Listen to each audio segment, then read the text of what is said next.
What do you do when things are going wrong? What things? What wrong? And how does it go?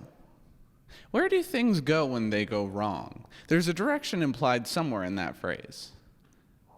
Things are going wrong. What is wrong? Where is wrong? Many things go south when they go wrong. Birds fly south for the winter. Are the birds wrong? Is the winter wrong?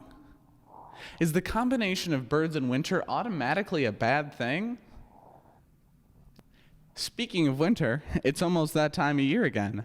The time when the snow falls from the sky and we all huddle together for warmth. Have you made your plans for the upcoming new year? I know I certainly have. For this upcoming new year, I will be trying my best to be a happier, healthier, less problematic human being. The new year is such a strange time when you really think about it. Time itself is obviously very strange, but the new year especially. There are 60 seconds in a minute, 60 minutes in an hour, 24 hours in a day, 7 days in a week, 4 to 5 weeks in a month, and 12 months in a year. At the end of these 12 months, we start again. But how do we start again? What happens in the integral second between 11:59 on New Year's Eve and 12 o'clock on New Year's Day that makes everything better, everything brighter, and everything a little bit more hopeful? Do our problems become less when the calendar resets?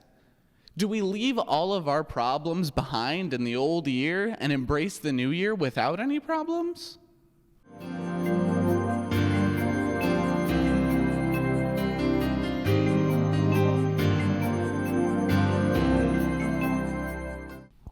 How do we know when things are going wrong? To find out how wrong things are going, all you really need to do is ask. Anyone will tell you. Senior citizens will tell you that things are going wrong. Librarians will tell you that things are going wrong. Doctors will tell you that things are going wrong. The president will tell you that things are going wrong. The evening news will tell you that things are going wrong. Priests will also tell you that things are going wrong. Your parents will tell you that things are going wrong. People who force you into conversation on public transportation will tell you that things are going wrong. Everyone knows that things are going wrong. Granted, everyone thinks that different things are going wrong, but at least we can agree on the general state of things.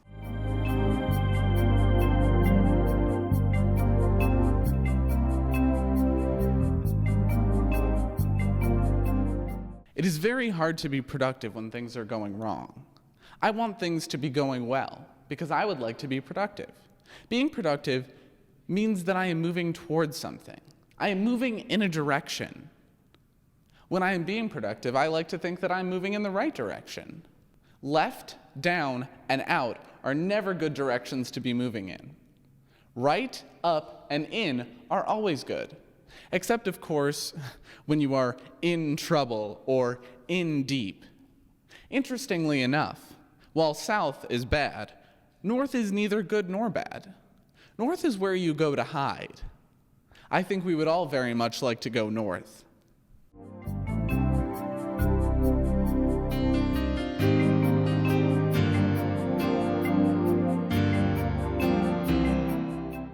Are problems what happen when things go wrong? Can a problem be a good thing? Good problems have solutions. Bad problems don't. How do we solve problems? How do we stop things from going wrong? There's really no answer. Problems in themselves are problems. Solutions can also be problems. Math teachers write problems. In algebra, math teachers sometimes provide solutions, but not the problem. Is the solution to an incomplete problem part of the problem? Are there only certain situations in which problems can be problems and solutions can be solutions?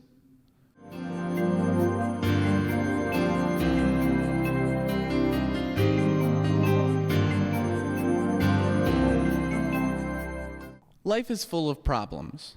Big problems, small problems, problems of inconceivable size. This building is full of problems. Outside of this building are even more problems. Can problems be inside of something? Can problems be limited? Can a very small problem fit in a very large room? Can a very small room hold a very large problem? How do we measure problems? If a problem is bigger than you, is it still your problem? Your existence causes more and bigger problems than any problem you can imagine. Say to yourself, I am a problem that is bigger than my problems.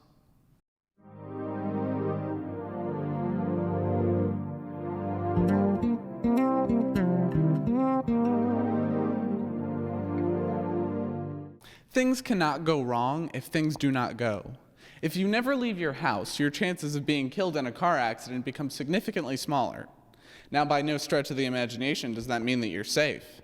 Cars crash into houses all the time.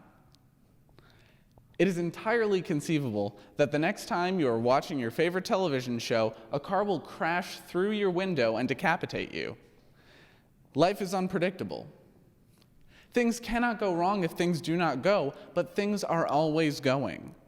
There is no way to stop things. Things have been going long before you started, and things will continue to go long after you end. You can sit in your living room watching television, but nothing will stop things from going wrong. Nothing will stop a car from ripping through the air, crashing through the wall, and eviscerating you beyond recognition. I think we can all agree that this is a major problem.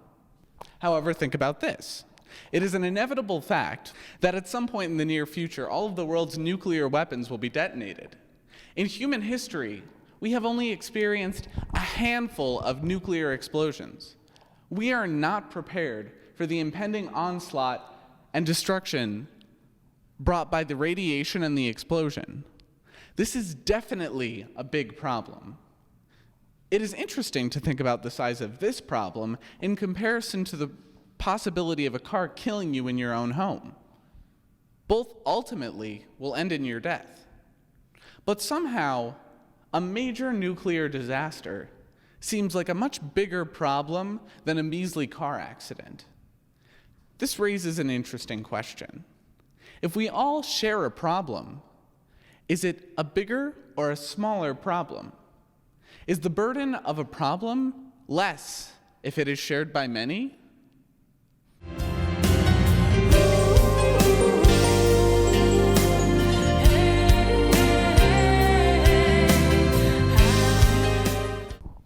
Things are always going wrong.